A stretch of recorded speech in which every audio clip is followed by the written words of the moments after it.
What's happening, everybody? Another week in the books, another week of the NFL season upon us. Week 7 tonight, Saints Jaguars. Multiple questions surrounding this game as far as injuries. So we'll, of course, keep an eye on the official injury report when it comes out. We're expecting that probably within the next 30 minutes or so. Generally speaking, these things come out at about 90 minutes before kickoff. So maybe closer to, 6:45 Eastern time with the game kicking off. I think it's usually around 8:15 or 8:20, something around there.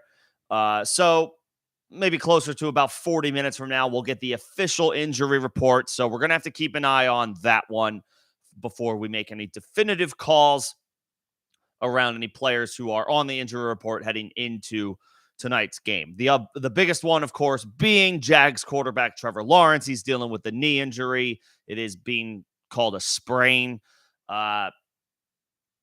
Expected to go through a pregame workout, which he's probably working through now. Have to imagine that he is going to go as of this moment. Head coach Doug Peterson said as much earlier today, said that he is optimistic and expects Lawrence to play. Lawrence himself told reporters earlier this week that he's optimistic that he'll play. So ideally, the knee injury is feeling better today, even though it's a short week, short turnaround on the road. Tough spot to ask Lawrence to step into, but if he goes, I think you still need to fire him up as a low-end QB1 and just kind of hope for the best. You may have an alternative like a Sam Howell, maybe a Geno Smith, maybe a Russell Wilson. These guys are all viable options, but if Trevor Lawrence, a guy that you drafted probably within the top 7 or 8 rounds of your draft, if not a little bit higher, a guy that we have high expectations for, have had a high expectations for, dating back to the preseason, even in a tough spot, I feel like you have to fire him up and hope for the best.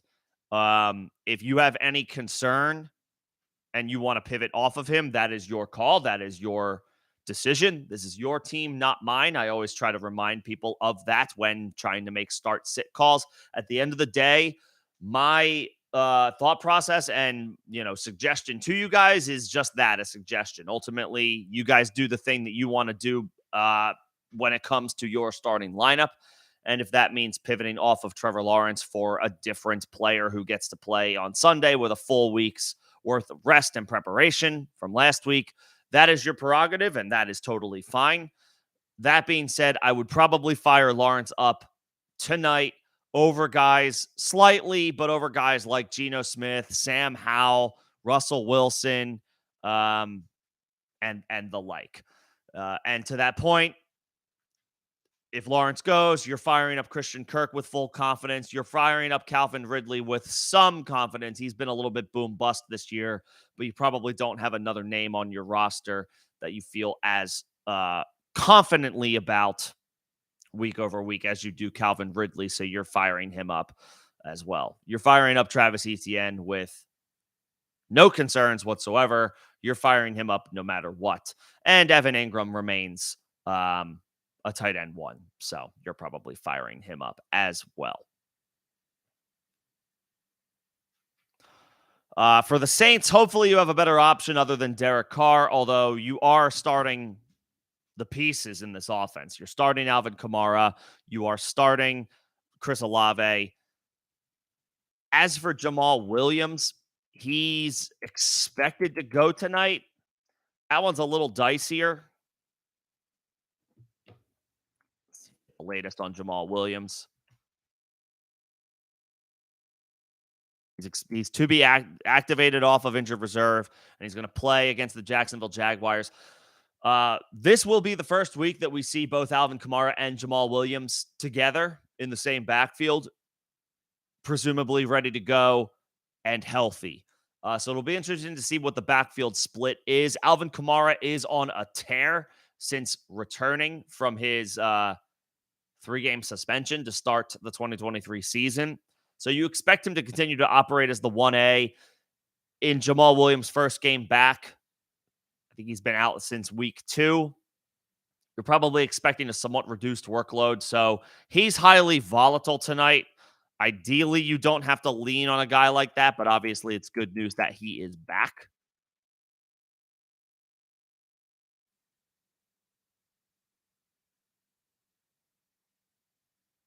So he's a tough recommend tonight. Um, Tough to imagine that Jamal Williams is a reliable option this evening. Um, First game back being activated off IR. But you're firing up Alvin Kamara. You're firing up Chris Olave. Uh, Rashid Shaheed is absolutely a little bit boom bust, but he's a viable flex play if you're desperate. And Michael Thomas is what he has been all season long, a wide receiver 3. Very boring wide receiver 3. So I think that covers my full rundown, pretty much of the main pieces. Um, the Saints defense would have been a viable plug and play tonight had Trevor Lawrence, if Trevor Lawrence doesn't go, if it's CJ Beathard for the Jags, the Saints are a viable option. Uh, that being said, if Lawrence goes even less than 100%, that's not a risk I necessarily want to take. So that doesn't make the Saints defense a viable stream like it would have been had CJ Beathard been the guy. So that pretty much, I think, covers, I think that rounds up the injury report and what likely each guy brings to the table tonight as far as going into the game goes. Um, so we'll take. I'll open it up to you guys. I see questions coming in with to the chat, so we'll make sure to get to all of those guys. Greg, Crumply Heads, good to see you guys. Got to show love to my members. Appreciate you guys, but I do see everybody else in the chat. We'll get to each question. We'll get to my members first, and then I will bounce around to the rest of the chat. So if you think I maybe skipped a question, I feel like I'm pretty good at staying on top of these, but sometimes I miss questions. Go ahead and repost it. I do bounce around, but that being said, I generally have a pretty good beat on it. And of course, if an ad plays midstream, you can just rewind after it's over, and I will ideally have answered it to that point.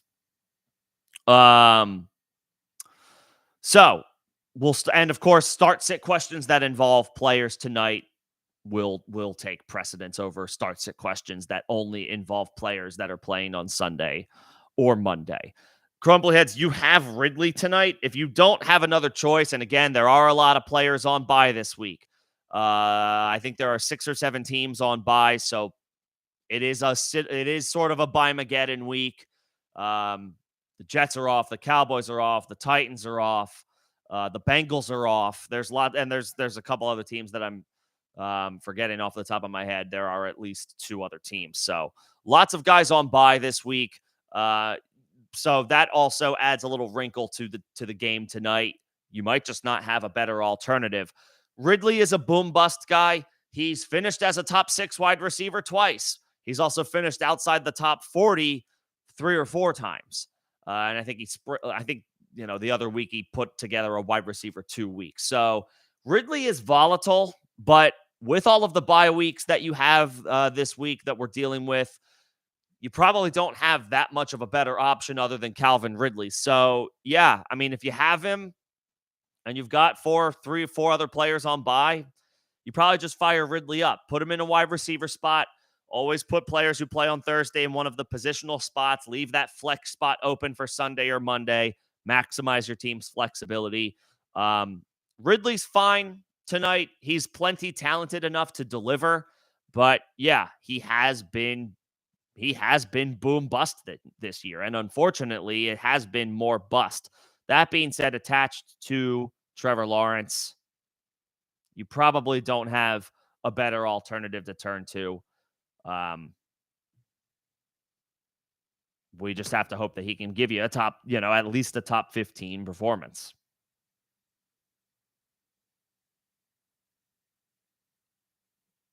He's been all over the map this year, though.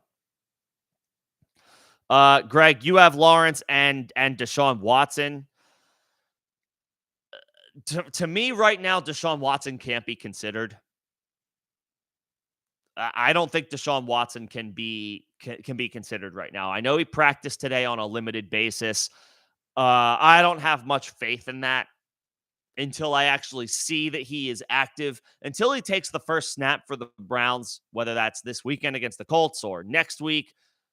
Whenever that actually happens, it's going to be tough to trust Deshaun Watson. He's missed the past 2 weeks. And in week 5, it was looking like he was going to play. And then at the last second, he didn't. So I don't trust Deshaun Watson right now. If you have Trevor Lawrence, I would just go that route, assuming he is ruled in. As long as he is ruled active, I'm firing him up. I'm firing him up. If you want to pivot to Geno Smith, he's a fine pivot. I would just be leaning on the guy that I drafted to be the guy for me this year. And maybe I'm a stickler for the draft and guys that I have, the guys that you have higher preseason expectations for, even in a tough spot on the road on a short week. It's not a great spot for Trevor Lawrence. Thursday night is always a tricky situation, especially on the road. There's just very little time for the road. There's very little time for either team to get ready for this game. Then you add on top of the travel that the road team needs to add into their short week. It's a tough spot. But we drafted Trevor Lawrence to be a top 8 quarterback this year. I have him around, but anywhere in the QB 10 to 12 as far as projections for this week. Geno Smith, Sam Howell, these guys are in the same tier. Consider it. Excuse me. All things considered, they have a normal week this week of rest and preparation. So they're a little bit closer to that low-end QB1, high-end QB2 tier than they normally would be. I would be firing up Trevor Lawrence and just hoping for the best. I would just be firing him up. I would just be firing up Trevor Lawrence and hoping for the best.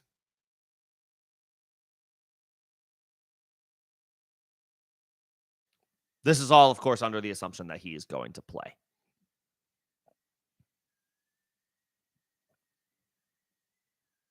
And hopefully he does. It'll make that game a little bit more interesting. What's going on, Callie? Good to see you, man.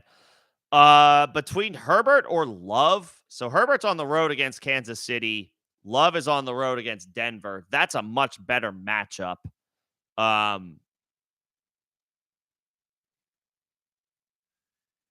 They're neck and neck. I would say they're in the same tier because of Love's matchup this week. If you prefer the better matchup, I can understand that.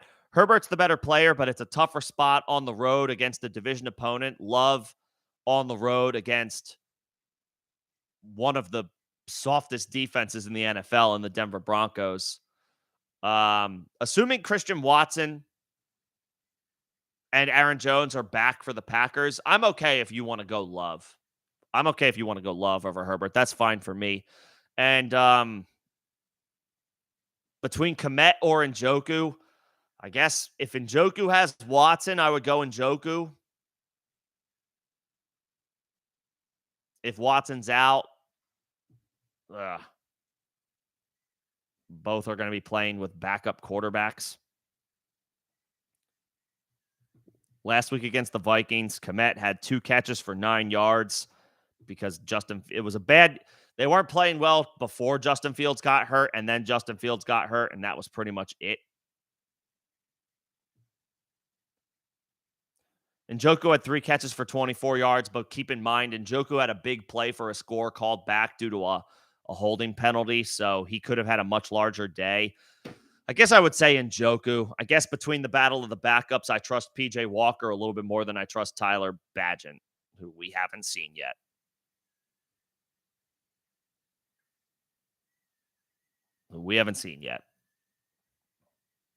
So Love, I guess, is fine, Callie, and then I'll go Njoku over Kmet since we don't have Justin Fields this week and possibly for longer than this week.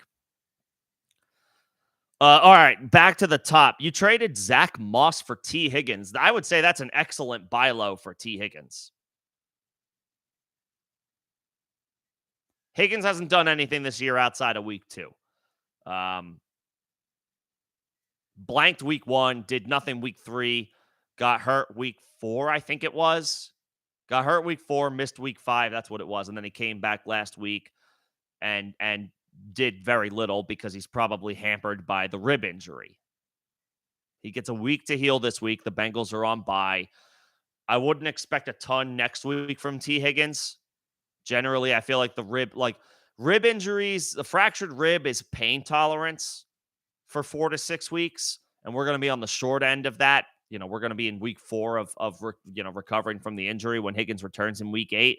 So I don't know that I would necessarily expect a bunch from T. Higgins in week 8, but I would say that's a great buy low for the stretch run for a guy who does have low end wide receiver 1 upside. Meanwhile, Moss had yet another good week last week, but they're going to give the ball to Jonathan Taylor more and more following the contract and expectations with Jonathan Taylor relative to expectations for Zach Moss. I think that's a good trade. I think that's a nice buy low for T. Higgins. I like it. I think that's nicely done. I think that's nicely done.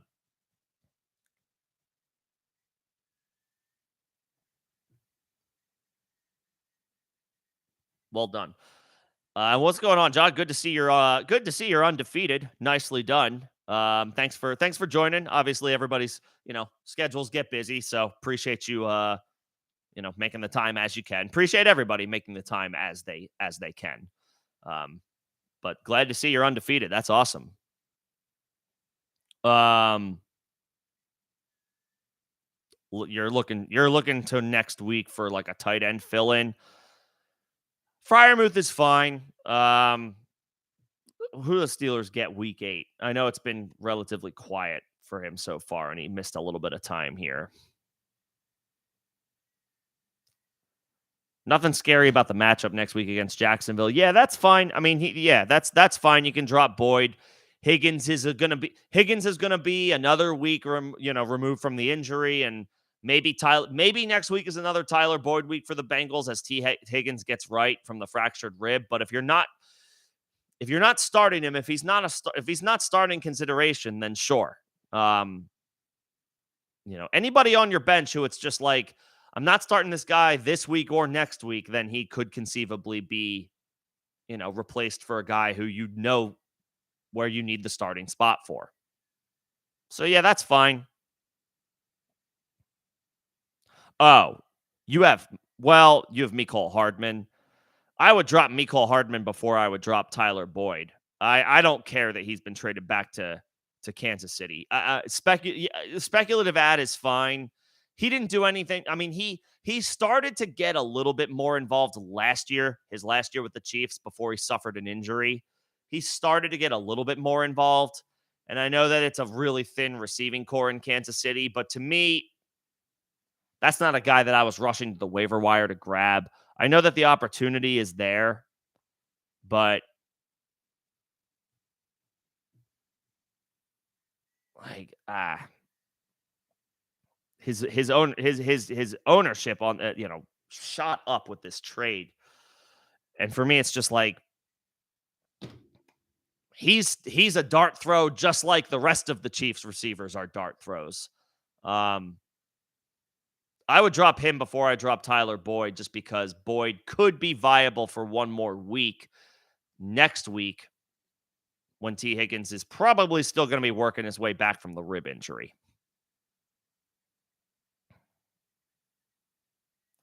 Yeah, Mecole Hardman as a speculative ad doesn't do it for me. He's as much a dart throw as the rest of those Chiefs receivers. I would drop him if you're looking to add a backup tight end for a bye week next week. What's going on? He hate me. Good to see you, man. Buys and injuries are okay. That's hurting a little bit. Can't start Cam Akers right now. He's not playable. Are the Falcons at home? That's like the only situation where I'm comfortable starting Tyler Algier. They're on the road against Tampa Bay. That's a brutal spot. The Bills, meanwhile, are on the road against New England. That's a tough division game, but also That's not by the numbers a bad matchup. And Damian Harris is not going to play this week after that neck injury that he suffered last week. Like Damian Harris, I would say Latavius Murray. I would say that's probably your best bet. Um, I don't want to play Tyler Algier away from Atlanta. If he's on the road, and especially against the Bucks, who have a pretty good run defense, I don't want to play Tyler Algier. I would play Latavius Murray without Damian Harris. I would say he's got a decent chance to get in the mix there, as good a chance as any of these other names.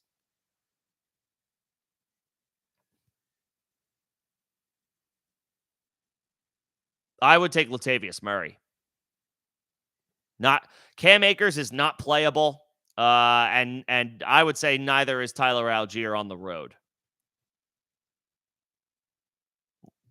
Like Bijan is in the he's usually going to be ranked any given week as a top 5 running back. He's closer to, I would say, like RB10 this week because of the matchup. I don't want to play Algier as a result of that.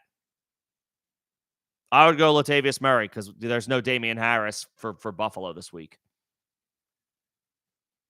I would go Damian Harris. Or excuse me, I would go Latavius Murray because of no Damian Harris. Yep, that's what I would do. Let's see. Back up to the top. Thomas, Olave, Judy, Hunt, McLaughlin, Najee, 2 wide receivers and a flex. Well, you're playing Olave for sure. Get him into one of those wide receiver spots. Your other wide receiver is between Thomas and Judy. You probably want to play Michael Thomas as your boring floor play.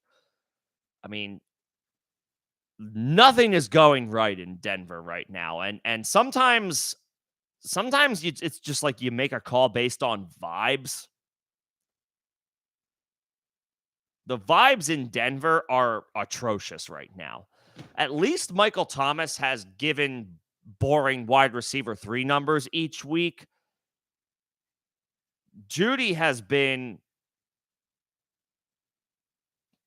an unplayable wide receiver 6 like 2 or 3 times this year.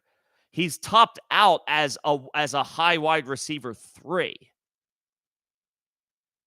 At least Michael Thomas has consistently been a wide receiver 3. You probably have to play both Saints wide receivers tonight. You probably have to play both Saints wide receivers.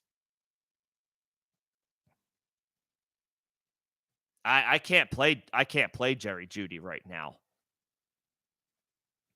I can't play Jerry Jeudy right now. As far as your flex between Najee Harris and Kareem Hunt and Jaleel McLaughlin,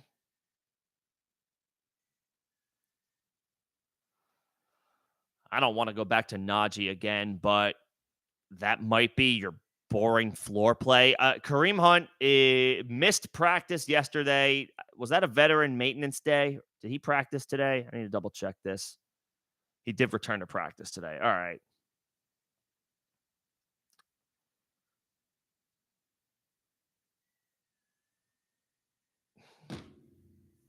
Maybe your play is Kareem Hunt. His matchup is a little bit better.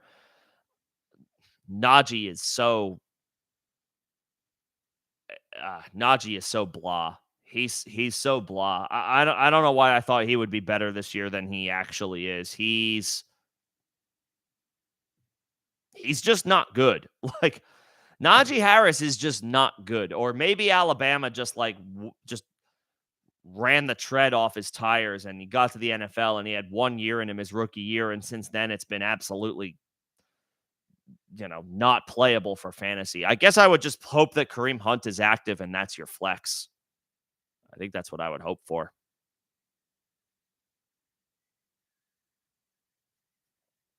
Tough spot.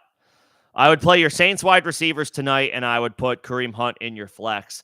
If he is inactive, if he's a surprise ruled out on Sunday, then Najee floor. McLaughlin has a little bit more upside. So hopefully Hunt plays, I guess.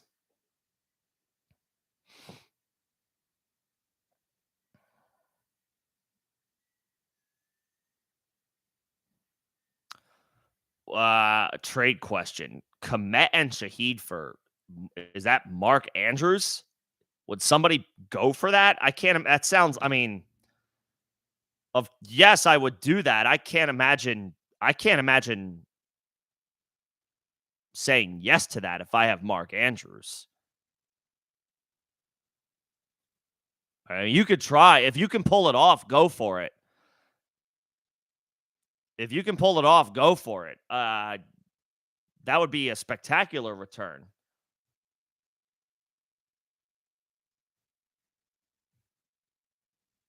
But if I had Mark Andrews and somebody offered me Komet and Shaheed, that would be an instant rejection. If the Andrew, if you know, if you can make it happen, then do it. If you can make it happen, do it. I just can't imagine it goes through. But if you could pull it off, then kudos. That would be robbery. That would be robbery. And I like Rashid Shaheed. He's a good player. But I mean, we're talking about the tight end two here. And Komet is like, I don't even know if Komet is barely replacement level tight end with no Justin Fields. If you can make it happen, go for it. I would be surprised if the person who had Andrews agreed to that. I would need Christian Kirk or Jacoby Myers in that trade, and even then, I would need to be hurting real bad at wide receiver to consider moving Mark Andrews, with Cole Kmet being the return.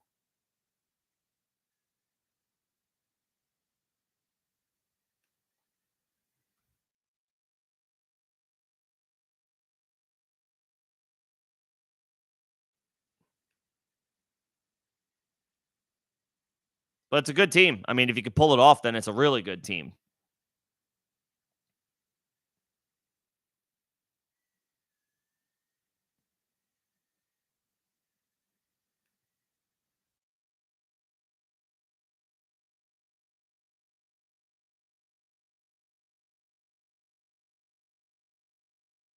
All right, where are we at? London, Marquise Brown, and Addison. We're picking two of these guys. I think London has to be in your lineup. He's been pretty steady recently. I think London has to be one of them. Um Addison gets the 49ers at home. Marquise Brown gets Seahawks on the road.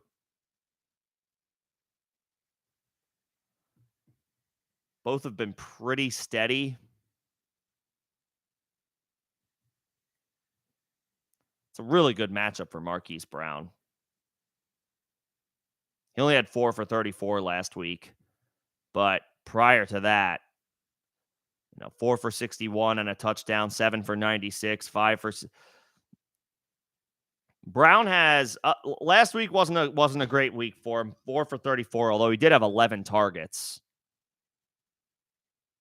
And he has double-digit targets his past 3 games.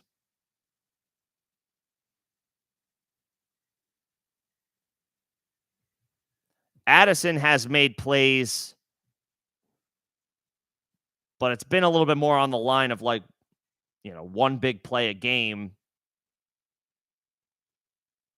And that's kind of what you are like banking on outside of week 5. Week 5, he made multiple plays. But he has scored a touchdown in 4 of 6 games this year. That sucks that you have to pick 2 of these 3 guys. You should be able to start all 3 of them. I am petitioning that every league defaults to starting 3 receivers, if you don't already, so that you can actually use the guys that you end up drafting.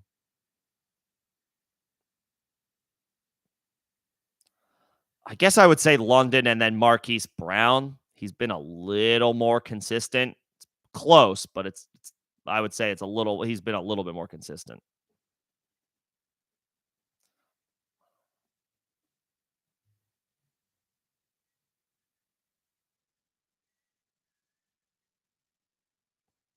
London and Marquise Brown, I guess.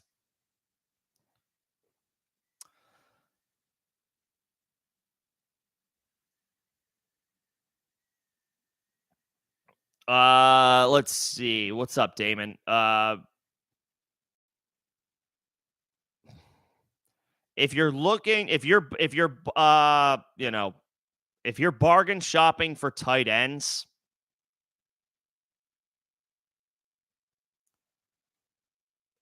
I don't know. Is Luke Musgrave out there?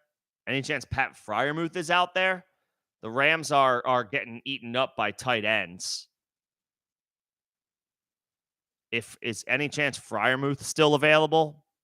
Because if he's active this week, I think Fryermuth is a fine flyer. If you're streaming tight ends and Fryermuth got dropped because of the time he missed, if he's still out there, he's a guy that I would be he's a guy I would be happy with.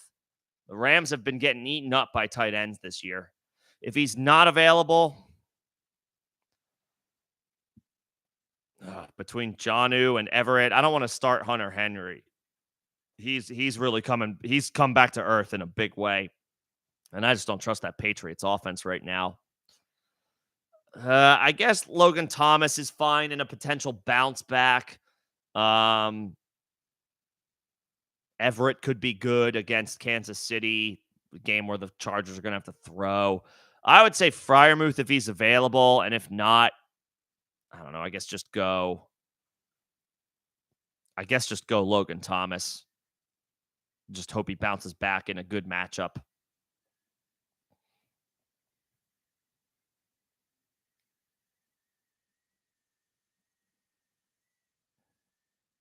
Yeah. If Fryermuth's not available, then I guess Logan Thomas. I did get this at the top. If you did, sorry if you missed the answer, but I like the acquisition to get T. Higgins for a guy like Zach Moss. I would say that's a really strong buy low. Higgins hasn't done anything this year outside of week 2. He's probably still going to be a guy that's tough to trust even in week 8. He's only going to be 4 weeks removed from a fractured rib injury. So I don't know that we can expect a ton from him week 8, but he's a guy that you're acquiring at this point for the stretch run. Week 11, week 12, week 13, crucial weeks to get yourself in position for the fantasy playoffs if you're not already in position. But I do like the acquisition to get Higgins for Moss. I think that's a really good buy low. And Damon, real quick, if Musgrave is available, I would grab him now because he's a dude that I think you can start every week if you're streaming tight ends. I would go ahead and grab him. What's going on, Iron? Good to see you, man. I like Kamara today. Jamal Williams is back, so that's gonna eat into his workload a little bit. But Kamara's on a tear right now. He's gonna be expensive for these DFS lineups, but I guess he's cheaper than ETN. And being the guy who's at home, I guess that's the guy I would prefer to have. I would be awfully careful if you play DFS tonight. I mean, I know Travis Etienne is on a heater. You have to start him in season-long leagues no matter what. But the Saints have not allowed a touchdown of any kind to a running back so far this year. I think they're the only team to do that.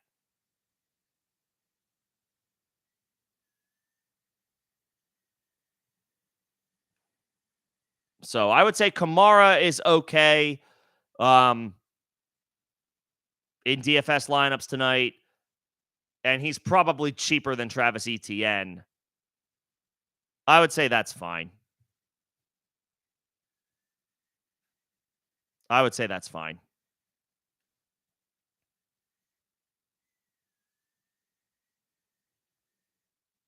So, like, Etienne's going to do fine. He's going to do his thing. He might be a tough sell as a guy to put in your DFS lineup, but obviously in all season long formats, you're firing up Travis Etienne. There's no question about that. I see He Hate Me has another question, so I'll get to him. Again, for anybody who's just jumping in, appreciate y'all's patience. I will be getting to my members first. That is a perk of being a member of the channel. I will try to prioritize their questions, but I will get to everybody else. Appreciate everybody's patience. Just hang tight. Let's see. Evans, Moore, or Samuel or Rice. Um, or go with one of those backup quarterbacks in Superflex. Oh God, I guess I might roll the dice on the volume that we expect Zach Evans to get, I guess. I mean, Kyron Williams is out. Ronnie Rivers is out. They added Royce Freeman. They added Myles Gaskin. But Zach Evans is the only guy that has been on this roster who is available for the Rams. And when I say has been, I mean over the course of this season. And they added Darrell Henderson as well. Henderson has been with the team previously, but he's back with the team after getting released last year. That was that's a necessity depth move that they made. I feel like Evans is gonna be the guy. I guess I would just rock with what I hope is some form of hopefully they just give him 15 touches.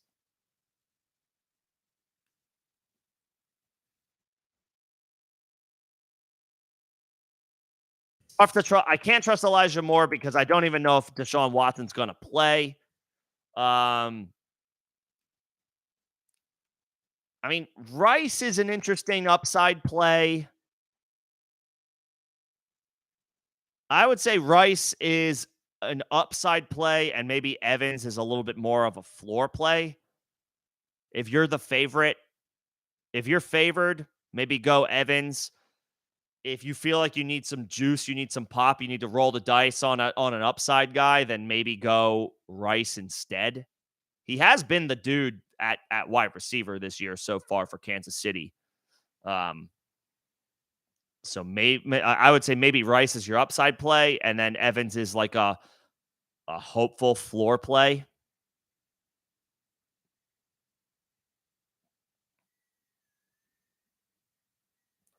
Rice upside, Evans floor. I'll say that.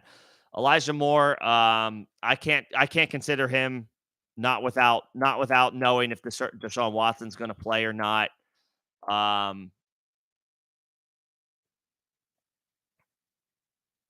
then, well, as for Curtis Samuel, I guess I shouldn't discount him. He's been pretty good this year.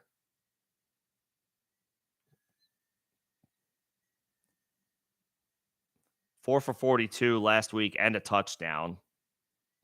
6 for 65 and a touchdown, and then 7 for 51 back in week 4. His role has really expanded the past 3 weeks. And he's cleared 50 yards receiving in 4 of 6 games. Has Rice done that? Nah, Rice has cleared 50 yards receiving twice. You know what? He hate. I'm gonna amend my suggestion. He hate me. I think I'm going Curtis Samuel. He's been, I guess, it's like, feels like he consistently every year flies onto the radar, and then consistently he gets involved because he's a good player. I'll say Curtis Samuel. The more I think about it, he's been pretty consistent. So I guess I would just chase that consistency and hope for the best. Nothing scary about the matchup against the Giants either.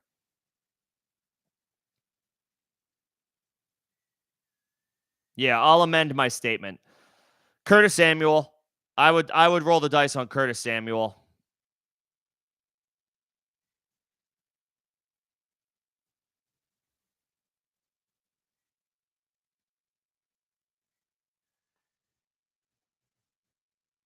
Yeah, I would say play Curtis Samuel.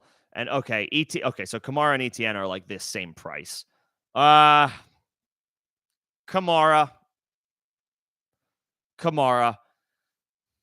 I mean, he's it's only $1, so it's not that much. He's a little bit cheaper than ETN, but he's at home. The matchup is a little easier for him. You're starting ETN no matter what in season-long leagues, but this is a tough spot tonight, this evening. The Saints have been pretty stingy against running backs so far this year. I did talk about Calvin Ridley. He's a boom bust player right now. He's got 2 wide receiver 1 weeks, a wide receiver 2 week, and then 3 or 4 wide receiver 4 and 5 weeks. He's boom bust. But this week, with all the bye weeks and potential injuries that you're dealing with, you probably don't have anybody else better to fire up. I would be awfully cautious about him if this is a DFS question about Calvin Ridley. He's just been very up and down. And Thursday Night Football is weird in general. I would be very cautious about Calvin Ridley. But let me know what you're thinking, Iron, and we can try to sort it out. Back to the top. I would hold on to Warren. If you want to pick up Smith and Jigba for Elijah Mitchell, I'm okay with that. If you don't have Christian McCaffrey, I would not be rostering Elijah Mitchell. The guy to roster to me is Jordan Mason. I know Elijah Mitchell is healthy and involved right now, or he could get involved without Christian McCaffrey, but he's so impossible to trust. So, yeah, if you want to drop him and pick up Smith and Jigba, I'm fine with that. I'm okay with that. I'm okay with that.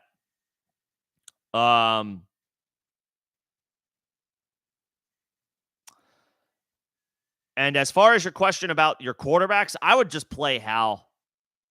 He's he's the one he's not the one dealing with a torn rotator cuff. If you have Sam Howell and you grabbed Kyler Murray, maybe don't do it just yet, but we're reaching the point where in that scenario, Deshaun Watson is expendable.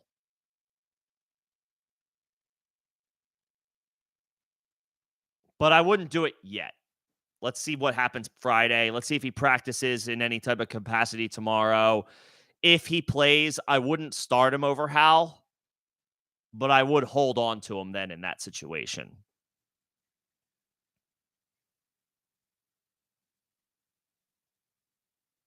Oh, he's available. He's available to be picked up.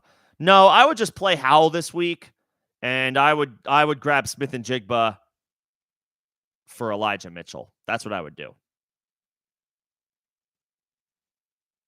That's what I would do.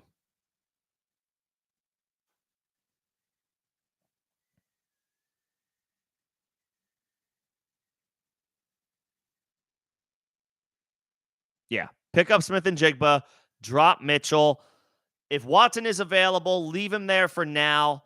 I would just plan to play Howell and let's see what happens this week. I guess specifically tomorrow if Deshaun Watson practices, and then of course if he's active on game day, which that's a true toss-up. Looks like Trevor Lawrence is officially in. So again, if you're between like Trevor Lawrence and Sam Howell and Geno Smith and I don't know, maybe guys like Russell Wilson, if you're between any of those guys, personally, I would play Trevor Lawrence. If you want to pivot off to and go to Sam Howell or Geno Smith, that is your prerogative. That's fine. I'm not going to fight that too hard. I understand the thought process there. But I would play Trevor Lawrence. I would play Trevor Lawrence and just hope for the best. Let's see.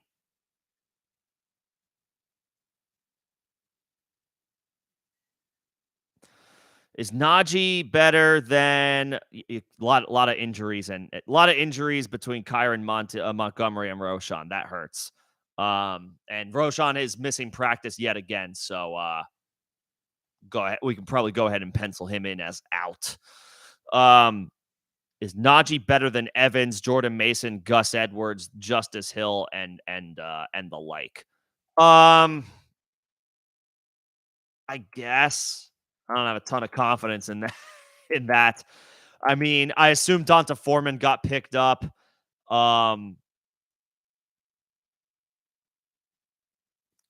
like, is AJ Dillon out there? Is AJ Dillon like Aaron Jones is expected back, but at least they're playing the Broncos. Like that's an alternative, even though we're talking, we're splitting hairs here, but like as far as the options, none of them are very good.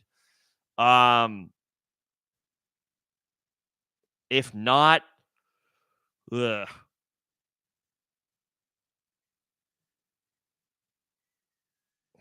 I guess I would fire up Najee and just hope for the best. Zach Evans is maybe a little bit more of a Hail Mary play. Najee's like a as boring as it gets flex play that you don't feel good about, but at least the matchup isn't too bad.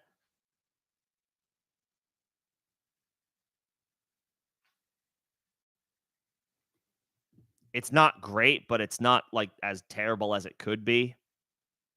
And at least he's fresh coming off his bye. Sounds like he's a guy that you kind of just have to start. Given the situation, this is not a regular thing for you. You have Kyron Williams, you have David Montgomery. Like, these are guys that you had been able to rely on to this point. You're just waiting for them to get healthy. In this situation, as like your RB4 or 5 in a pinch, Najee is fine to fire up, even though it doesn't feel very good. Doesn't feel very good.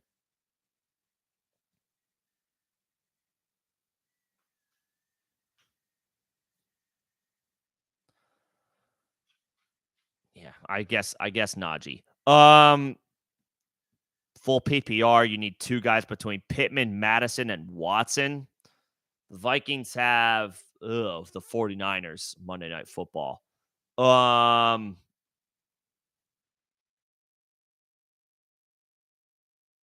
Pittman, Madison, and Christian Watson. Well, Watson gets the Denver Broncos. I would say he's an upside play. Pittman is at home. Pittman is at home against the Cleveland Browns. That's a tough matchup too. And obviously, he's got Gardner Minshew instead of Anthony Richardson. I would probably say Madison and Watson. Watson is your upside play, and you're hoping Madison can give you a floor play at home. Those are the 2 guys I would go. And then between Christian Kirk or Gabe Davis, I would go Kirk because Lawrence is in. Gabe is boom bust. Kirk has been very consistent. He's been very steady. We're just kind of hoping that Lawrence can make it through this game unscathed tonight. That's pretty much what we're hoping for.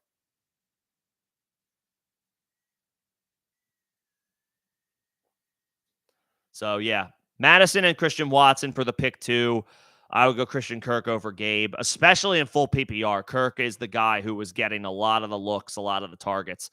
And I think Zay Jones is out again, right? I'm pretty sure that's the case. Zay Jones is out. Yes, that was, I think, reported yesterday. Kirk in full PPR. As far as your running back question, Damon, you probably just need to go Stevenson and hope for the best. Don't bother picking up Roshan. He's not going to play. He's missed back-to-back practices, still in concussion protocol. He's not going to play. We assume Jaylen Warren could take over backfield duties for the Pittsburgh Steelers, but we can't say that definitively. I would just go Stevenson. I would just go Stevenson and hope for the best. I'll go Stevenson and hope for the best.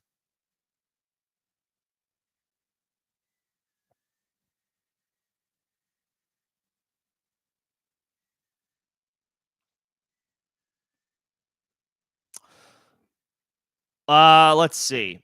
Got a trade question. Playing a bad team this week, that always feels nice, right? At least on paper. They're offering you one of those guys for James Cook. I mean, even though he's going to be down for the count for a little while, if you can get David Montgomery for James Cook,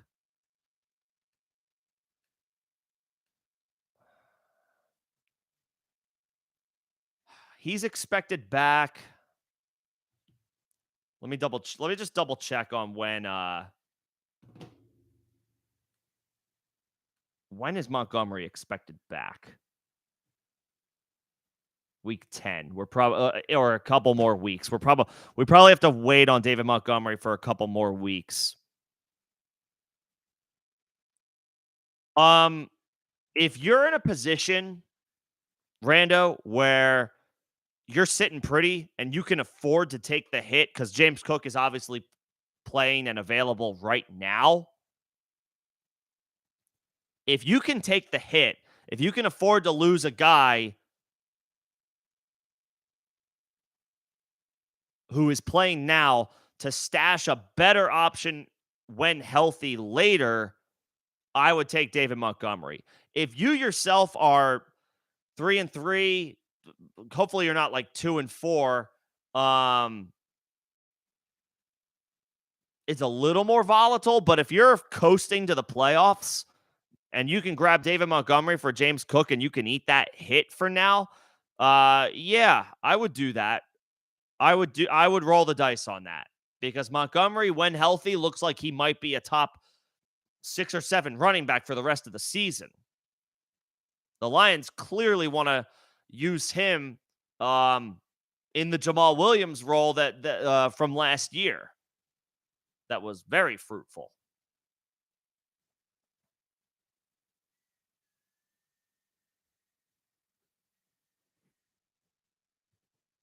Yeah, I'm okay with that trade. I would be okay with that. I would be okay with that.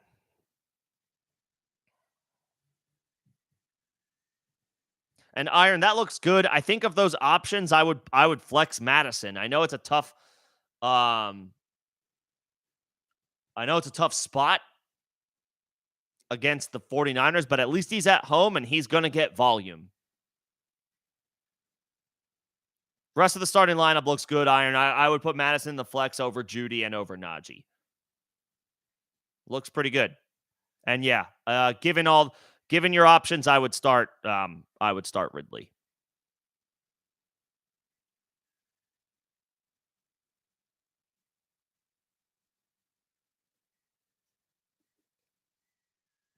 But yeah, Madison to the flex over Judy and Najee. All right, let's see, where are we at? So yeah, Randa, I'm fine with if you want to make that. So I just saw you're 4-2. If you feel comfortable with your situation, you feel comfortable with your team making the playoffs and not having to battle for, at the end of the regular season to get in. You like the rest of your squad, you feel capable of getting in. I see you've got some good options at running back. Rest of season, I'm okay with that move. I'm okay with trading James Cook for David Montgomery. If you feel like you can weather that storm, and wait a couple of weeks for Montgomery, I'm good with that. I'm good with that.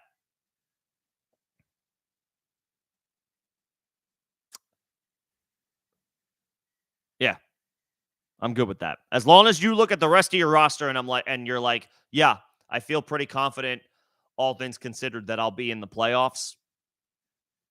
Yeah, I'm good with that. Let's see. Sports Spotlight. If you're in here, you have a start 2 question, but you have Marquise Brown listed twice. If there was another name in there that you meant to put in, repost the question and I'll get back to it.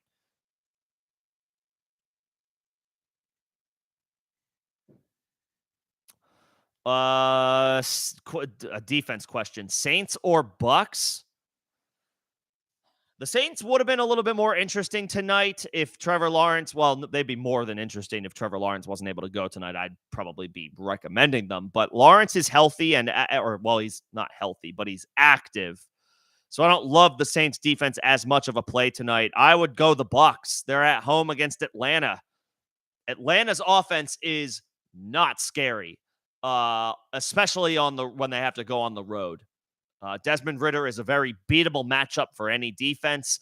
The Bucks have a lot of vets on that defense: Vita Vea, Devin White, Carlton Davis. There's good players on that defense that have been around the block. Shaq Barrett against let's call a spade. Desmond Ridder is a stopgap quarterback for whoever the Falcons should intend to draft next year, unless they make a trade for a veteran or something.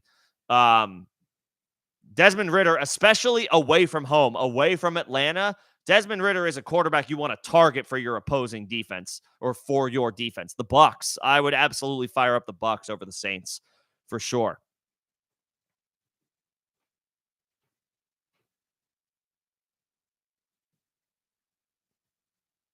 I would fire up the Bucks over the Saints for sure. Good spot for them against Desmond Ridder. Ridley or Marquise Brown? this is just one of these two options. Marquise Brown has been way more consistent than Calvin Ridley.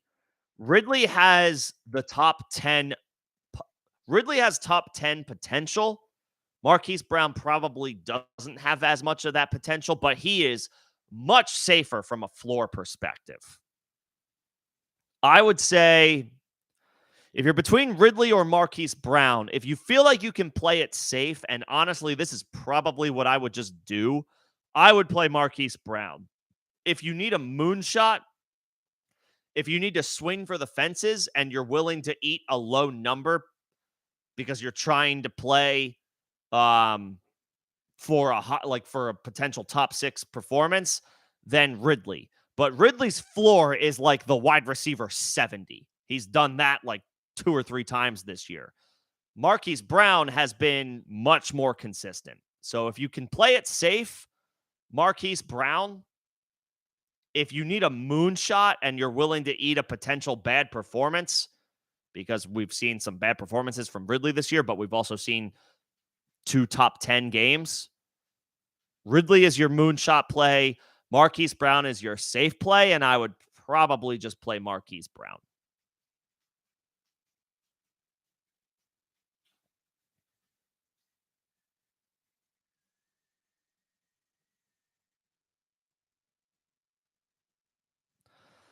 And then in full PPR, flex London for sure. Between Gabe, Drake London, Najee, Musgrave, London.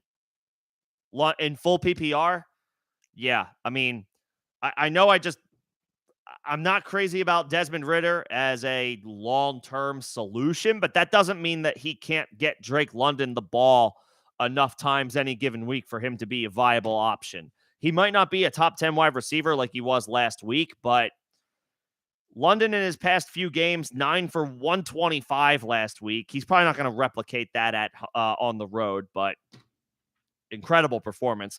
6 for 78 week 5, only 3 for 28 week 4, but he did catch a touchdown. Not a good showing week 3. And then dating back to week 2, London had 6 for 67 and a score. So he's certainly way more volatile on the road. But he did have a pretty strong wide receiver 3 performance against the Jags in week 4. He's much safer at home, but he's also the most talented player from this group. He's the most talented player from this group. I would just play London and hope for the best.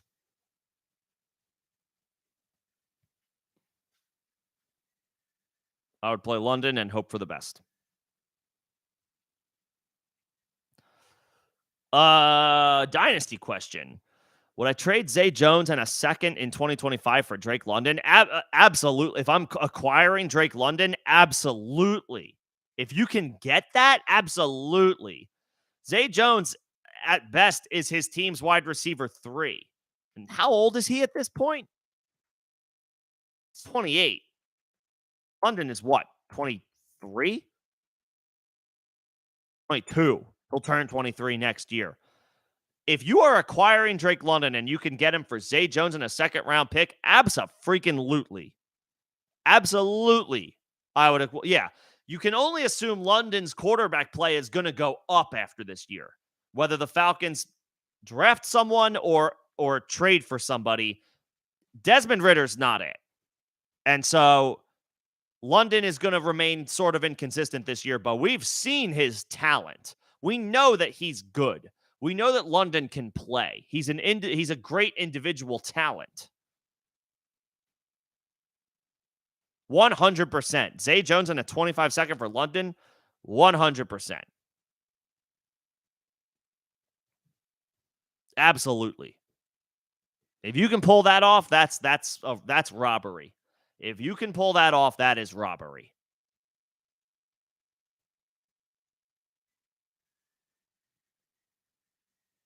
Absolutely. Defense question. Detroit or Seattle this week? Seattle. They're playing Arizona at home. The Lions are on the road against the Ravens and Lamar Jackson. I don't love that spot. I don't love that spot. The Lions are a good defense, make no mistake, and good defense travels. But against Baltimore, against Lamar Jackson, I'm not as enthused about that matchup for them when you can take Seattle at home against Arizona, who they were looking scrappy to start the season. That's kind of come back to earth recently. I think they've lost their past 2 or 3 or maybe 3 or 4 games by double digits. Seattle. Seattle over Detroit.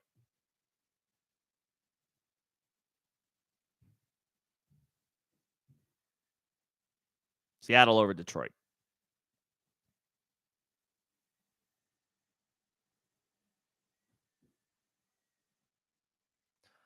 Uh, Damon, you need a flex and a wide receiver. In full PPR, among those options, I would probably play Michael Thomas tonight. He's been a boring wide receiver 3. He's been a boring wide receiver 3, but he's been a consistent wide receiver 3. Osborne is an interesting option just because of the opportunity that he's going to get. Jameson Williams is an all or nothing play. If he doesn't hit for a long score, then he's probably going to bust. If you don't get a 40-yard touchdown from him, you're probably not going to get a playable week from him. So he's a true dart throw. He's a talented dart throw, but he's a dart throw. I can't play Gus. I can't play Elijah Mitchell. Because you definitely need a wide receiver, I would play Michael Thomas. And then I guess I would say Hunt is your floor play at flex. And Osborne isn't like Osborne is maybe a little bit. Osborne is a potential safe play, even though it's a tough matchup against the 49ers. They're at home, so that's a little bit better. He caught 4 for 48 last week in a gross game. I guess I would say Mike Thomas and then maybe Osborne, Damon, since it's full PPR. Just play the wide receivers. Hopefully Michael Thomas can get a score tonight.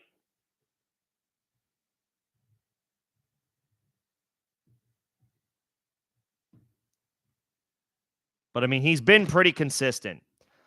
Receiving yards, in each game this year, like starting with week 1, working our way down to tonight, Michael Thomas has had 61 receiving yards, 55, 50, 53, 65, and then 45 last week. Last week was the first week that he didn't clear 50 yards receiving, and he missed it by 5 yards. I would say that's your safe, boring play. And then I would maybe put Osborne in your flex and just hope for the best.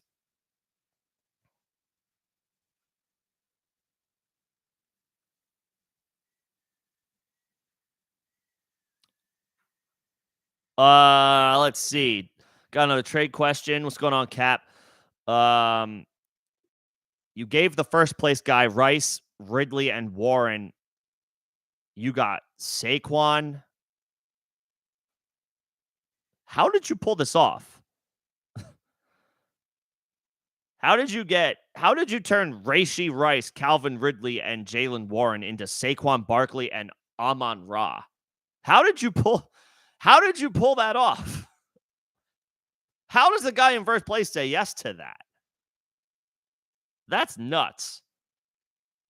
And Derek Carr for shits and gigs. How did you pull that off?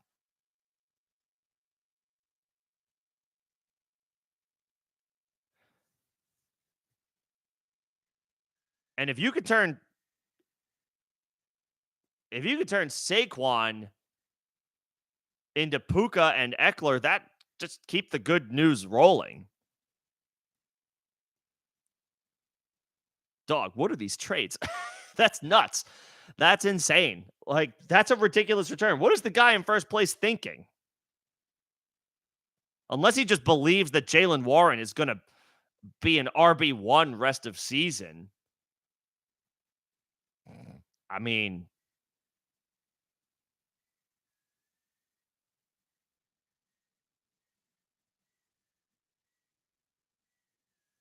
it's a crazy good couple moves, man.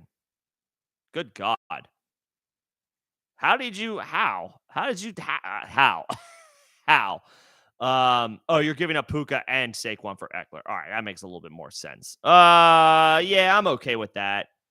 Um, Although that is a lot to give. That feels like a lot to give up for one player.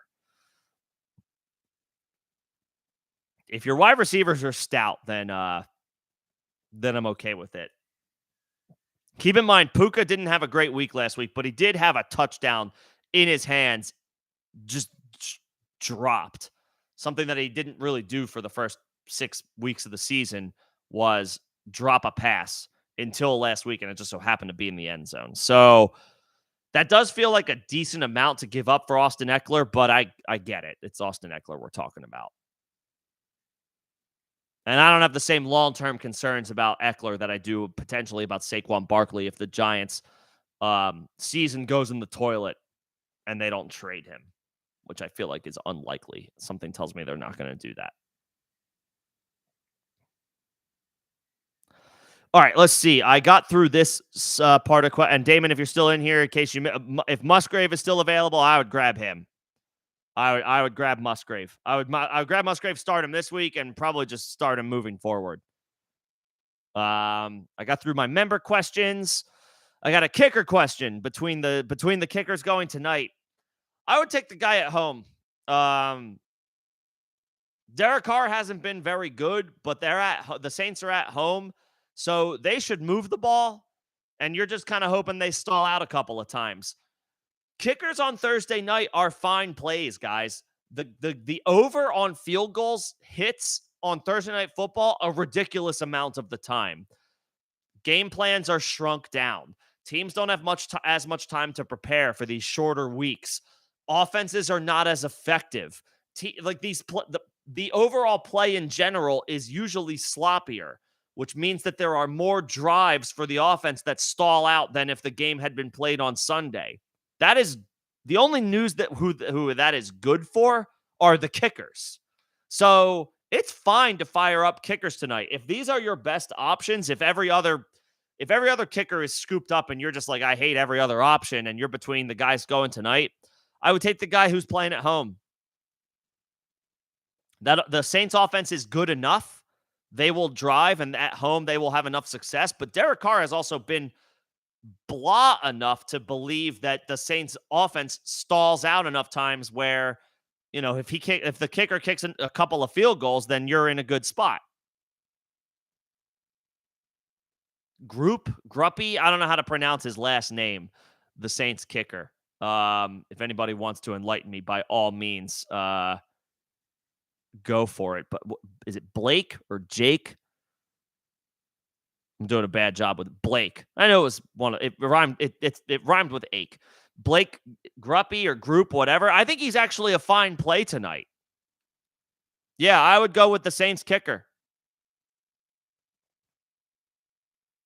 I would go with the Saints kicker. Expect multiple field goal opportunities for him tonight. I would expect multiple field goal opportunities for the Saints kicker tonight. A couple more trade questions. Do you trade Higgins, Kittle, and James Cook for Debo and Swift? That feels like a lot to give up. You have Chase, Cup, and Laporta.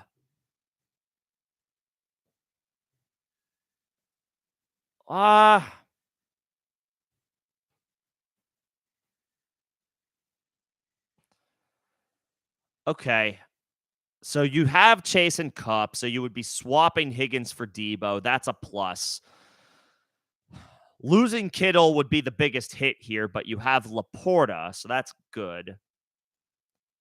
And then you'd be turning James Cook into DeAndre Swift. Can you get like the last dude on the person's bench just to make it an even 3 for 3, even if you end up dropping that player?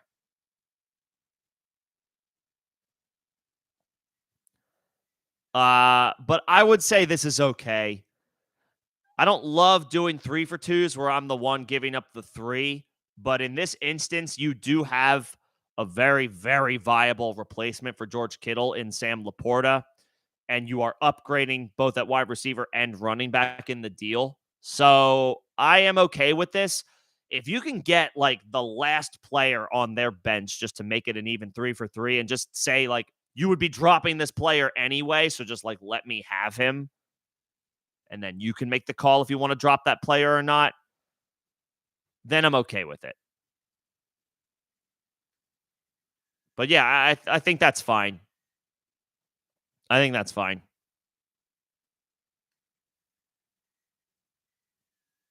Given the circumstances, given the the situation that you're in and probably the situation that the trade partner is in, I would say this looks fair. I would say this looks pretty fair.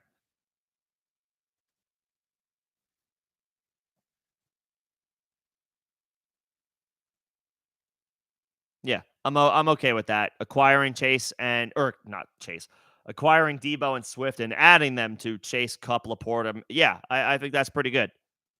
I think that's fine. I think that's fine.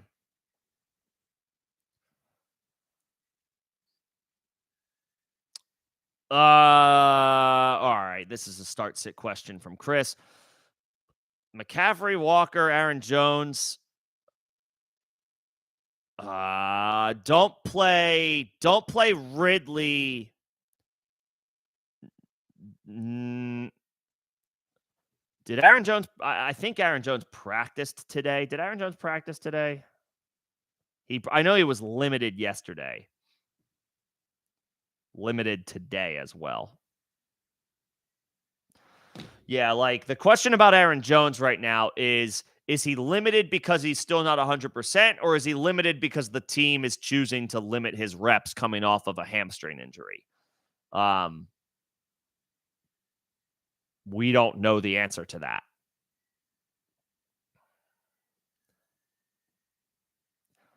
First of all, don't play Ridley in your flex, especially if you have McCaffrey. The guy to put in your flex is McCaffrey because he's playing on Monday night and he's on the injury report. What is the latest on McCaffrey?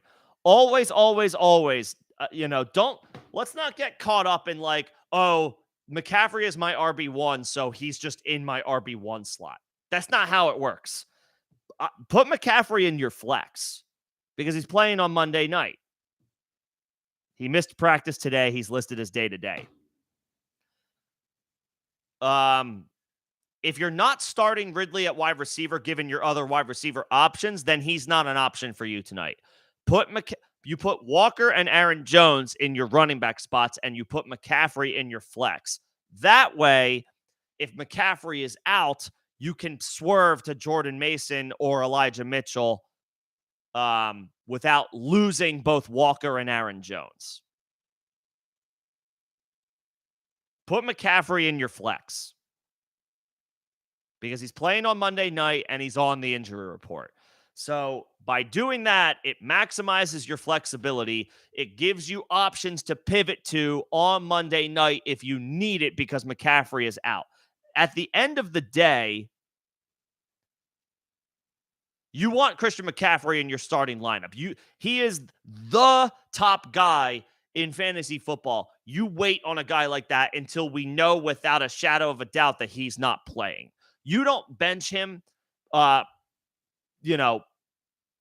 prematurely. Not now, not ever.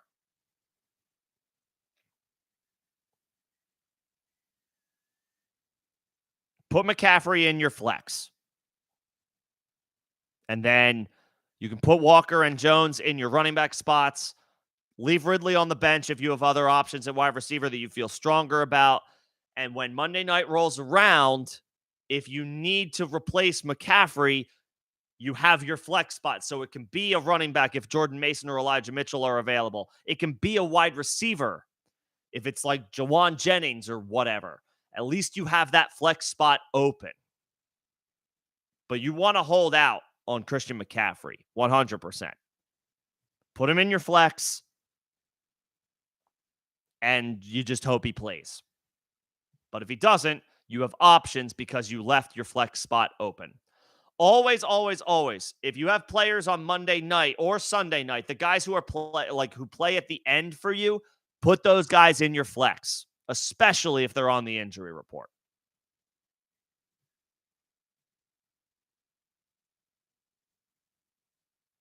That's how you maximize the potential of your lineup.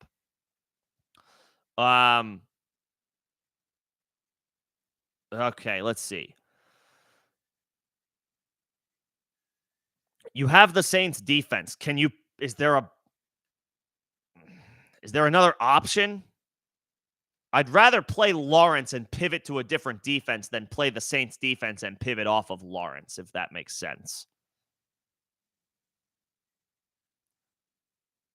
Like, is Seattle available? Is Tampa available? Are the Raiders available?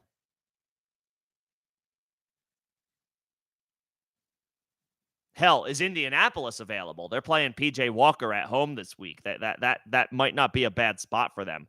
I would rather play my quarterback and find an alternative defense than the other way around. Also, you don't even know. Okay, and you don't even know if you're going to get Sam Howell. Play Lawrence over all those guys. Play Lawrence and move off the Saints defense.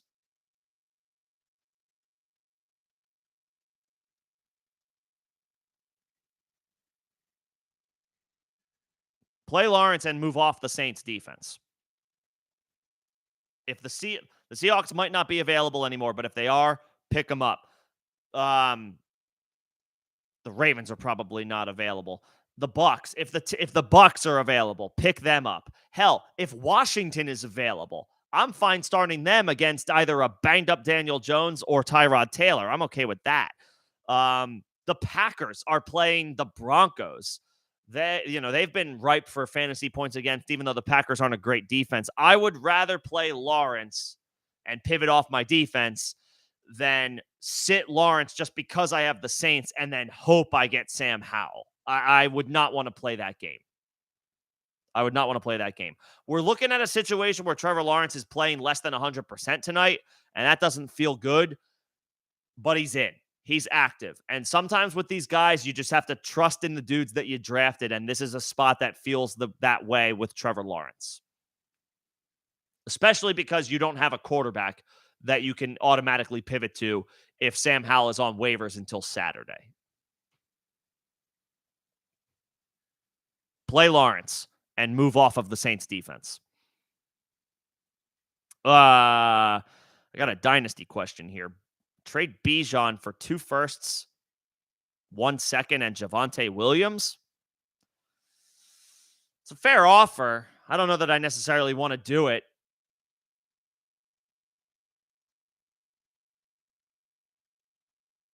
If I'm competing, are you competing or are you rebuilding?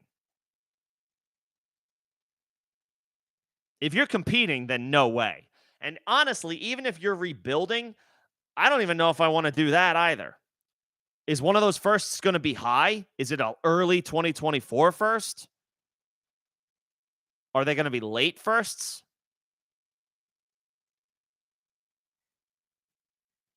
I don't know that I want to do that. Bijan is the dynasty RB1.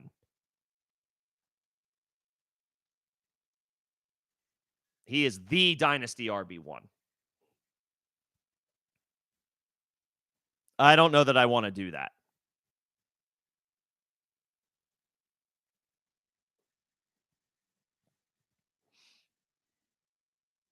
And certainly not if you're competing.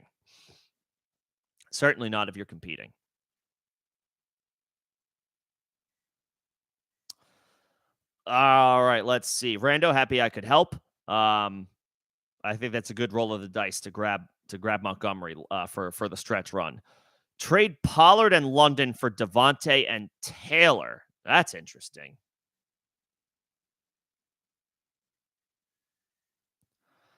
I don't know that we've seen enough. I don't know that we've seen enough from Taylor to the point that I want him over Pollard. Although I would say it's close. I would say it's close. Um,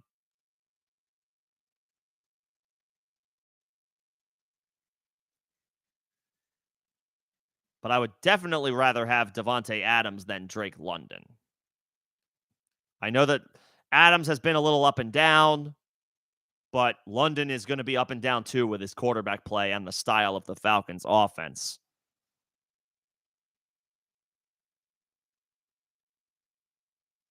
I say, yeah, I say that's fine. If you're acquiring Devontae and Jonathan Taylor, I'm okay with it.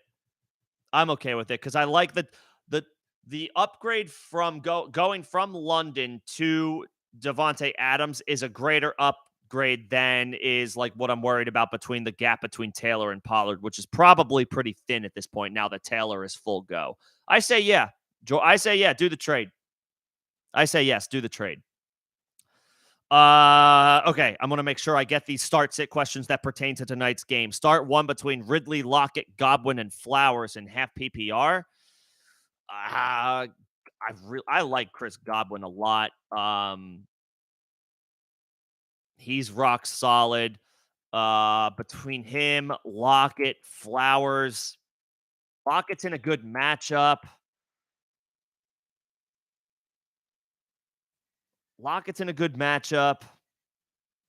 But he's been up and down this year. Ridley has really been up and down this year.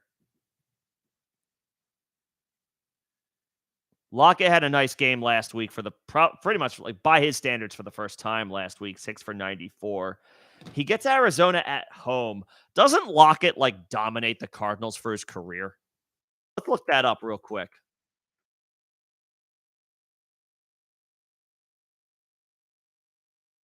We love Stat Muse. Tyler Lockett stats versus Arizona.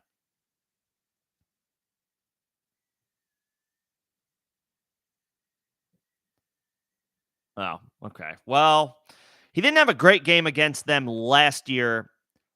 He had one good game against them last year, 5 for 67 and a touchdown. And then in the other game against them last year, 2 for 17. But before that, I mean, take this with however, obviously past performances can only give you so much, but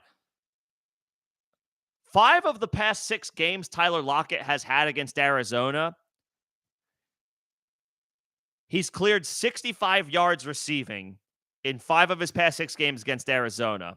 He has scored in 4 of those games. 2 of those games are multi-touchdown performances. He has a 98-yard performance against them, a 115-yard performance against them, and a friggin' monster 200-yard performance against them. That was back in 2020, so maybe take that one with a grain of salt. That was 3 years ago. But Tyler Lockett has actually crushed the Cardinals in his career, especially recently. I would maybe just say hopefully fire up Lockett and hope for the best. I would start one between Ridley, Lockett, Godwin, Flowers. I would say Lockett and just hope for the ceiling play. I would just hope for the ceiling play. Lockett. I wouldn't play Ridley tonight among those options.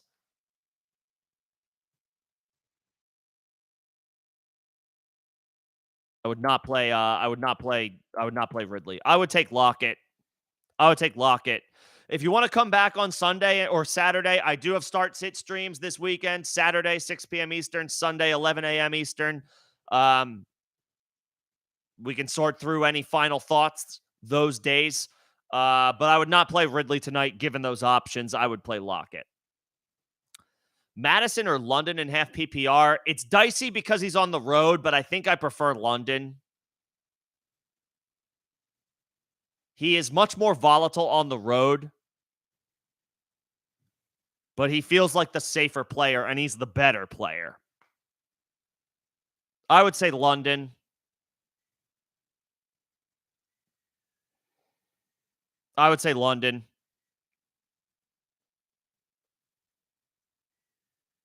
Volatile on the road, but he's the better player. I'll take London. Let's see. I'm good with starting Kirk tonight. I would say he's a top 20 option. He's a safe wide receiver 2 tonight with Trevor Lawrence in. And do you start James Cook over Myers with no Jimmy G? I probably would. Now that we know that Jimmy Garoppolo is not going to play, he is the reason that Jacoby Myers has been as awesome as he has been. Aiden O'Connell is a little tougher to trust. What was it? Was it week 4 that Aiden O'Connell played? Yeah. Myers had 2 catches for 33 yards that week. I would be looking to pivot off of Jacoby Myers this week without Jimmy G. No subs there, Astro. I start Kirk tonight, put him in a wide receiver spot, leave those flex spots open for the weekend, and I would play James Cook over Myers. No Jimmy Garoppolo, so no Myers. Myers to the bench. Myers to the bench this week. Aiden O'Connell started week 4. Myers had 2 catches for 33 yards. I'm not starting Myers this week. Not without Jimmy G. So yeah, Cook is fine. And that looks good to me. No substitutions, and I would fire Kirk up this week.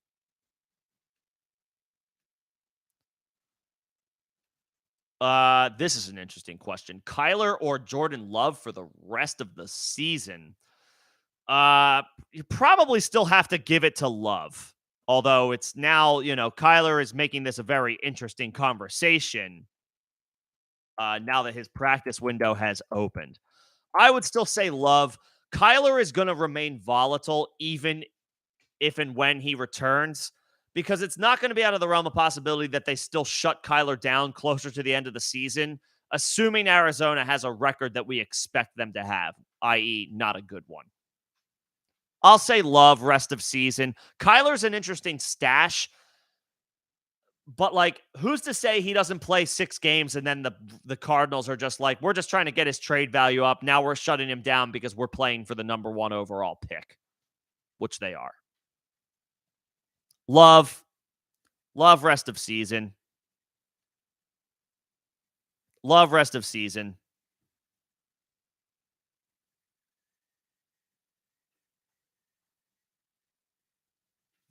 I don't know, and I don't know what the Taysom Hill ad is here, but hopefully you don't have to rely on him anywhere. He's only good for a couple of good games a year for fantasy purposes. And one of them was last week. Yeah, not sure I trust him.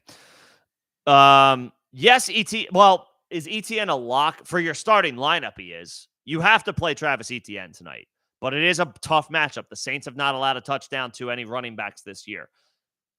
In season-long leagues, though, you're starting Travis Etienne. You have to. You have to start Travis Etienne. You don't have a choice. Okay, keeper league question. Ryan, I need some context on the cost of these guys. You have Hurts, someone wants to give you Mahomes. Do they both cost the same next year? Are they both keepers forever? Are they keepers for a couple of years and then they're not eligible anymore? Give me some context here and we can try to work through that. And again, Cap, one more time. If you want to give that package up for Eckler, looks okay. It does feel like a lot to give up, but obviously Eckler's long-term concerns are not the same as Saquon's. So moving off of Saquon, I'm okay with that. I'm okay with that. Okay, really quick. We have this pertains to tonight. Michael Thomas, Palmer, Alexander Madison, or Sutton. Choose one wide receiver and one flex.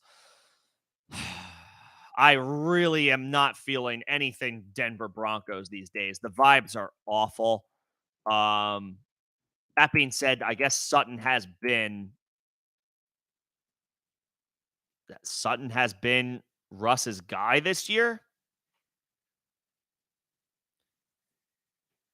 Sutton has been a wide receiver 3 or better 4 times. And he's been a wide receiver 2 2 of those 4 times. He has been outside the top 40 twice.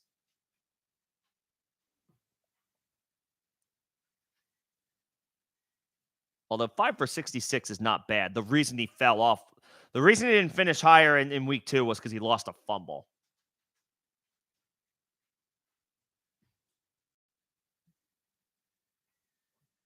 And then last week, 4 for 46 and a touchdown.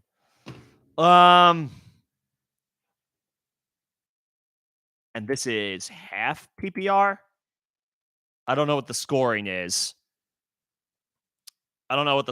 But if it's full PPR, I would go Thomas and Sutton. If it's half PPR, if it's half PPR, I guess I would go Sutton and Madison. But if it's full Michael Thomas is a boring wide receiver 3 who you feel better about in full PPR.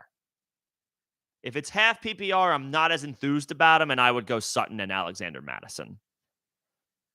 Don't love Madison, but at home, he should get some volume, even in a tougher matchup. So half PPR, Sutton and Madison, full PPR, Thomas and Sutton. So I guess I'm starting Sutton either way of this group. If you choose to play Michael Thomas, put him in your wide receiver spot. Leave that flex open for Sunday and or Monday. Always, always, always take your Thursday night players. If they're in your flex, move them out of your flex, put them into a position spot. Leave that flex open. Maximize flexibility. And then PPR, Kamara, McCaffrey, and Eckler. You can only start 2 of these guys? Holy Christ, man. This is a terrible choice that you have to make. I'm sorry on your behalf that you have to make this decision. I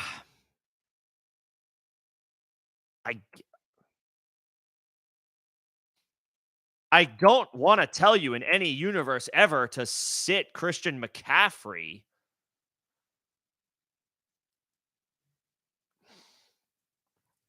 But he's on the injury report and he's not 100% guaranteed to play.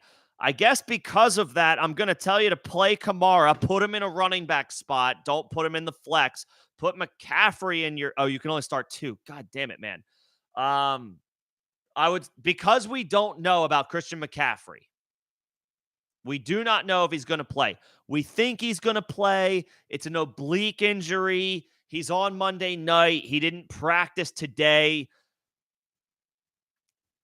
That's a tough situation to be in. I would fire up Kamara and Eckler.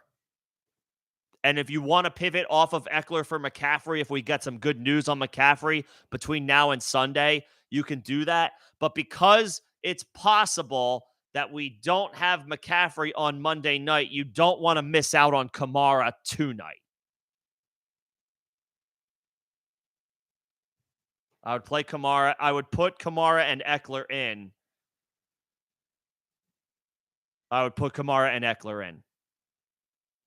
Who's in your flex, man? These lineups need to get... We all need to have conversations with y'all's commissioners at the end of the season. We all have to have talks with your commissioners at the end of the season. We need 3 starting wide receiver spots. And hell, add another flex. Y'all should be able to take advantage of the players that you guys draft. Oh, okay, I got you. This is, okay, Vampire League. So it's a little bit more of an interesting twist. Okay. All right. I respect that. I respect the different leagues with different strategy. Okay. Got you. Yeah. We can't lean. Given those options, we can't trust McCaffrey just yet. So I would play Kamara tonight for sure. And I would put Eckler in there. If we get good news on McCaffrey, then you can take Eckler out if you want to. But because we're not going to know until at least tomorrow, we got to play Kamara. We got to play Kamara.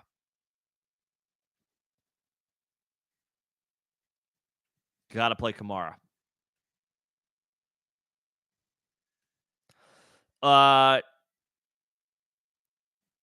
Okay.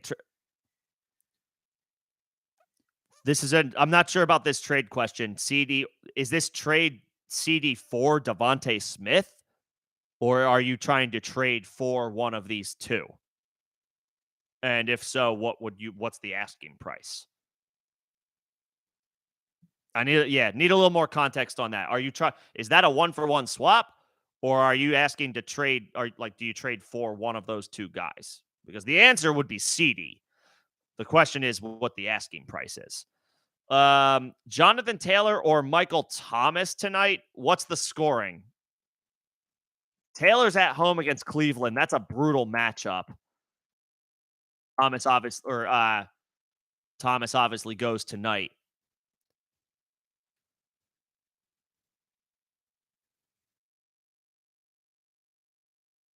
If it's half PPR, I guess I would go Taylor. If it's full PPR, I would go Michael Thomas and hope for the best.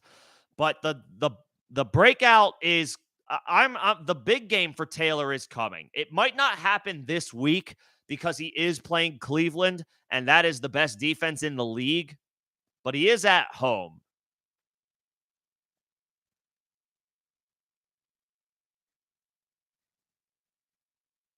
Thomas is a boring floor play. Taylor is your upside play. How about that? Thomas is a boring floor play that you should be in full PPR. You have a little bit of confidence in because the volume has been there. He's cleared 50 yards receiving in every game but one this year. And that one game he had 45, so he was close. So he's involved. He's very much involved. But he's a boring floor play in PPR. Otherwise, I would maybe take the moonshot swing for the fences on Taylor. And Lex, me personally, I would play Lawrence. I would fire Lawrence up tonight. It's a tough spot on the road. He's not 100%. So if you want to swerve off Geno, I understand. He's got a better matchup against Arizona. But sometimes it's just like I just want to bet on talent. I want to bet on the talent. And Lawrence, yeah, he's been up and down this year. He hasn't been the Trevor Lawrence so far that we've expected. But he's a guy I want to go back to the well with, even in a tough matchup. That's a testament to, I just believe in Trevor Lawrence. Geno's a fine swerve. If you want to go to Geno, you can. I would play Lawrence. But if you don't like it because he's on a short week and he's less than 100%, Geno is a fine pivot. I would play Lawrence.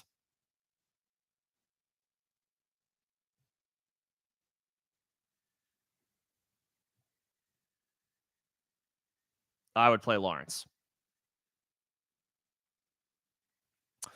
Okay, a little bit more context on the trade. You give up Mostert and Puka, and you get back ETN and then what? One of those two? Yeah. Hell yeah. I mean, look, Raheem Mostert has been awesome, but I would rather have Travis Etienne rest of season than him. Achane is going to eat into Mostert's work when he comes back in the next month. And you go from Puka to CD?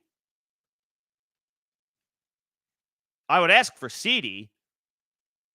He's his team's wide receiver 1. Yeah, I think I would do that. I'm very confident that I would do that.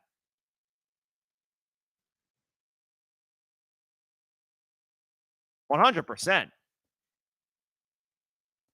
100%. You give up Mostert and Puka, you acquire ETN and CD. I would ask for CD.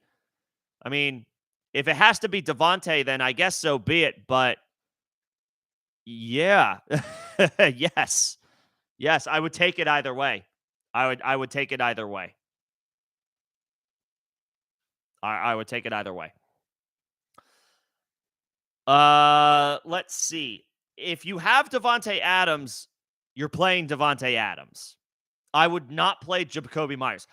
In week 4, when Aiden O'Connell, now it could be Brian Hoyer, but either way, in week 4, when it wasn't Jimmy G, it was Aiden O'Connell, Devontae Adams had 8 catches for 75 yards.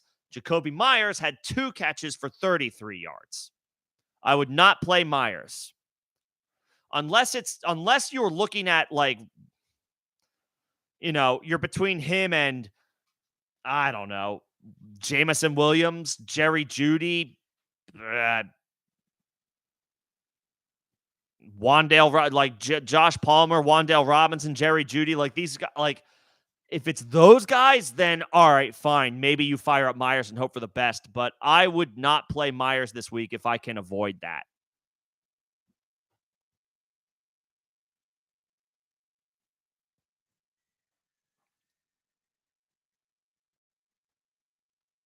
Jacobs, obvious. And I would say Adams remains an obvious start. Um, Despite his inconsistencies, I would play Jacobs and Adams. I would not play Myers. Not without Jimmy Garoppolo. Once Jimmy Garoppolo is back, we're firing Jacoby Myers back up. But this week, I'm benching Jacoby Myers. DJ Moore or Deontay Johnson? Deontay. He has his quarterback. He has his quarterback. Moore is playing with Tyler Bagent.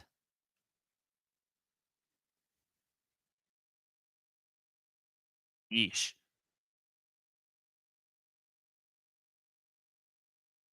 I mean, obviously, we need to see. We need confirmation that Deontay is going to play, but it sounds like that's the case. And in full PPR, the Steelers' offense isn't great, but at least Deontay has his regular quarterback.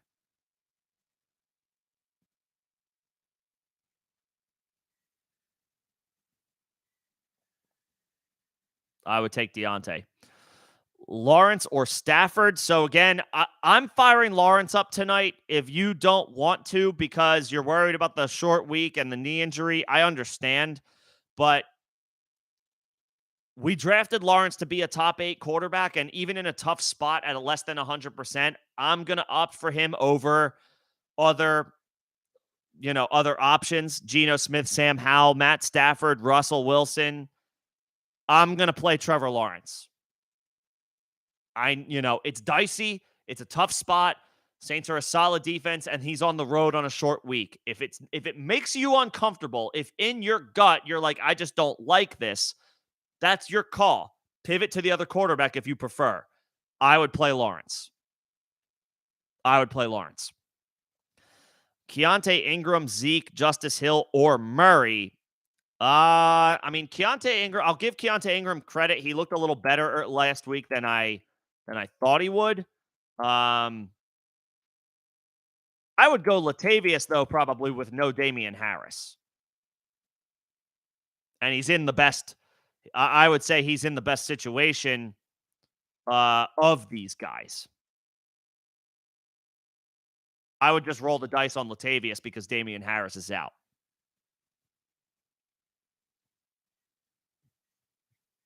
I would go Latavius Murray just because Damian Harris is out over all those other guys.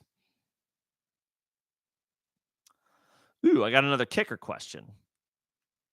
McManus tonight. Remember, guys, kickers on Thursday night are very, very viable. Generally speaking, offenses stall out a little bit more. Feel a little bit better about them. Though on the road, it is a little bit of a tougher spot.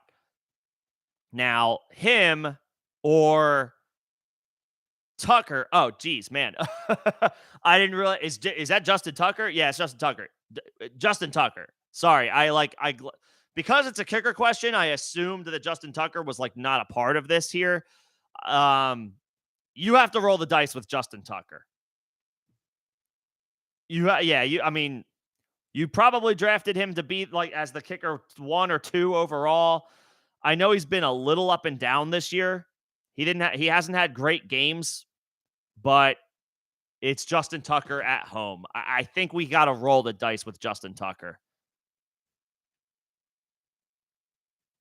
We got to play Justin Tucker. Yeah, it's Justin Tucker.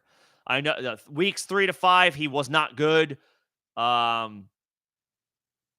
Let's hope that the Detroit defense can force the Ravens to stall out 1 or 2 more times this weekend, and that causes a couple more field goal opportunities for Tucker.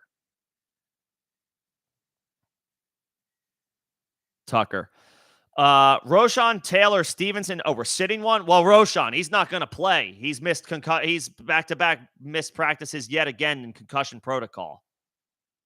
You're sitting Roshan. I don't think it doesn't look like he's playing.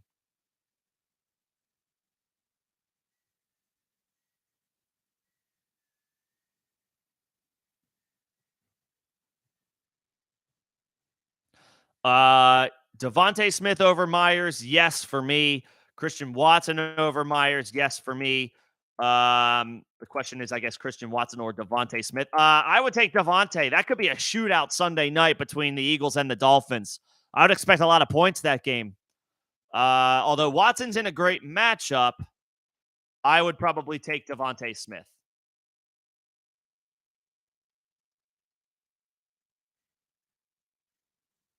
I would take Devontae Smith. But yes, Devontae Smith over Myers for me.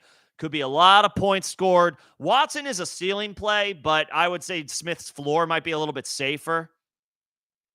Um, Give me Devontae Smith in a potential shootout with the Dolphins on Sunday Night Football. CXK, appreciate the kind words, man. Thank you. And then real quick, Lawrence or Mayfield. I'm going Lawrence. I am betting on the guy that I expected to be a top 8 quarterback this year. I know it's a bum knee, short week, on the road, tougher matchup. Lawrence is in. He's active. All things equal, I'm taking him over other guys like Geno Smith, Sam Howell, Stafford. The question here is Baker Mayfield. I know Baker's at home. It's a little bit of it's not as daunting as a matchup against Atlanta. I'm taking the better talent. I'm taking the better quarterback. If you want to pivot off of Lawrence because of all the concerns, I understand. I'm not going to hold it against anybody. Short week, knee injury, on the road. I get it. But I'm starting Trevor Lawrence. That takes us to the end of the chat. Appreciate everybody coming in and hanging out today. Thank you guys so much for the engagement and the questions. Appreciate the subscription. Thank you so much. I'll stick around for another minute or two. We are about to hit kickoff. So, of course, everybody enjoy the game. Start, sit, help streams on Saturday and Sunday. Saturday, 6 p.m. Eastern. Sunday, 11 a.m. Eastern. No London game this week. No early game this week. So we can give full attention to start, sit, help on Sunday morning without a game taking focus away from that. So if you've got any other questions about what to do for this weekend or if any other trade questions come up, I will be around for streams on Saturday and Sunday. You can also join my Discord if you're not in there already. Second link in the description of this live stream and all the videos on this channel. You can join up there. I do try to get a little bit, I try to get more quickly to my members in there. That is, again, just another perk that I try to offer to my members if you do choose to be a member of this channel. But I try to get to everybody else in general eventually as well if you have any questions over there. But if there are no other questions tonight, I will be shutting this down shortly. Obviously, everybody, best of luck. Hopefully, Trevor Lawrence does some good tonight. I have been advocating for him throughout this stream. One more time, Lawrence, I do have him as probably around the QB 10 for me this week as far as projections go. The ceiling doesn't feel as high on the road. This is a tougher spot, short week, knee injury, but I'm betting on the talent. He's got good weapons to throw the ball to. And you could probably expect some game script that is in his favor as far as throwing the football tonight.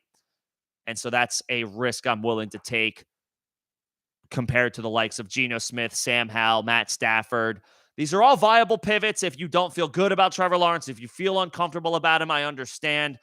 I'm personally firing him up. I have a league where I have Trevor Lawrence and I have Sam Howell on the bench. I can tell you definitively, I'm starting Trevor Lawrence. I am firing him up over Sam Howell, for better or worse. I want to believe in the talent. I want to bet on the talent. I believe in Trevor Lawrence, despite these bad these less than ideal conditions. So I'm going to plant my flag on Trevor Lawrence. Otherwise, enjoy the game. If there are any last-minute questions, feel free to drop a comment on the stream. I'll try to get to it before the game kicks off. Otherwise, hopefully the start sits work out in everybody's favor. And I will see everybody on Saturday for the start sit live stream, 6 p.m. Eastern. Everybody enjoy the game. Everybody have a great start to the weekend. Enjoy that Thirsty Thursday. Enjoy your Fridays. And I'll see y'all this weekend. Thanks, everybody.